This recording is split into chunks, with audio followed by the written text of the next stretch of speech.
Continuamos con nuestro libro del Eclesiástico.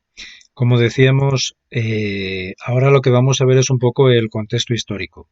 Comentábamos en el vídeo anterior cómo se nos habla aquí de este rey Evergetes, que es el rey Antíoco VII Evergetes, que era un rey de la dinastía seleucida. Vamos entonces a ver un poco el contexto, lo que decíamos.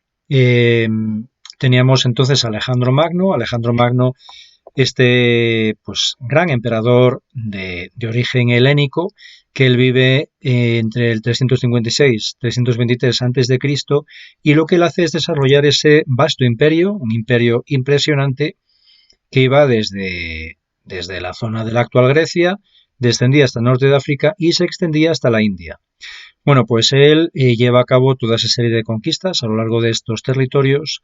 El problema que él tiene luego es que morirá sin descendencia, con lo cual, digamos que los que van a heredar todo este territorio tan vasto van a ser sus generales, los generales de su ejército.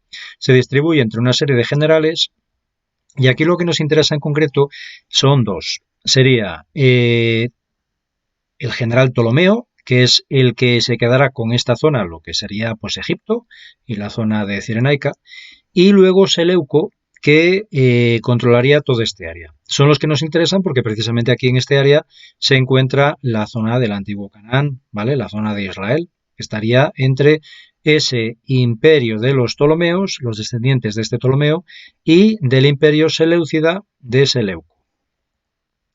Aquí en concreto vemos como en un principio el área de Canaán se lo queda, lo controlarían los Ptolomeos, sería de este reino de los Ptolomeos. En este caso no había grandes problemas para el pueblo de Israel porque los Ptolomeos no tenían ese carácter tan invasivo que luego tendrán los seleucidas. Ellos tenían más respeto, tenían un gran respeto hacia los pueblos, las culturas, las religiosidades de las poblaciones de este área.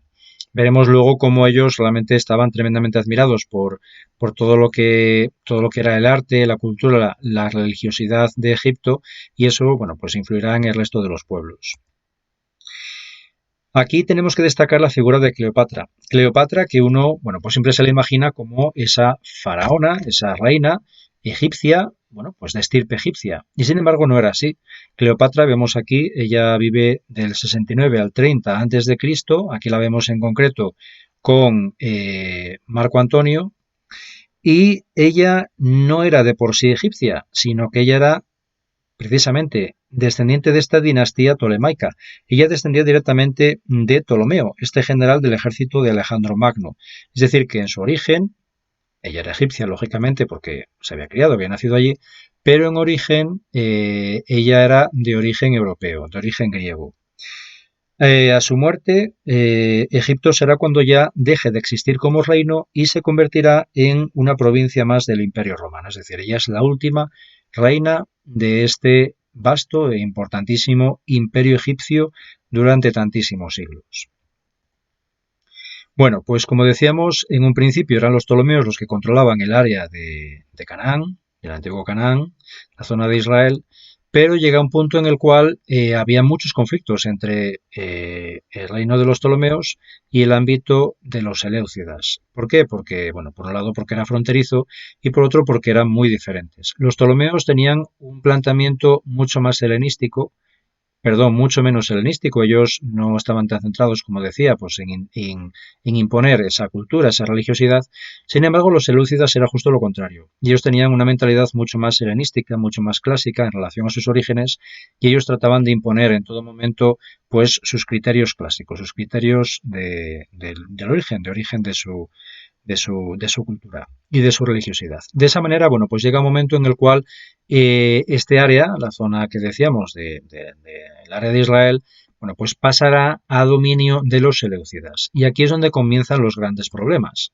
Todo eso es lo que vamos a ver desarrollado en los libros 1 y 2 macabeos. Es ese periodo macabeo entre los siglos, acaba entre los siglos III y II antes de Cristo, cuando los seleucidas, digamos que toman control de esa zona. Ahí es donde empieza esa terrible persecución hacia los israelitas, hacia los judíos, y ahí ocurrirá, pues como leemos en estos dos libros de la Biblia, toda esa cantidad de mártires entre los judíos, porque ellos, los seleucidas, lo que deseaban era eso, pues erradicar totalmente esa cultura, esa religiosidad, esa fe de los judíos e imponer simplemente la cultura y la religiosidad helenísticas. Dentro de los reyes seleucidas, el más duro, el más terrible en relación a los judíos será este Antíoco IV Epifanes, que vive entre el 215 y el 163 a.C. Él es, digamos, esa figura clave dentro de ese movimiento de los macabeos, porque con él es donde realmente sufrirán más las consecuencias de esa imposición del helenismo.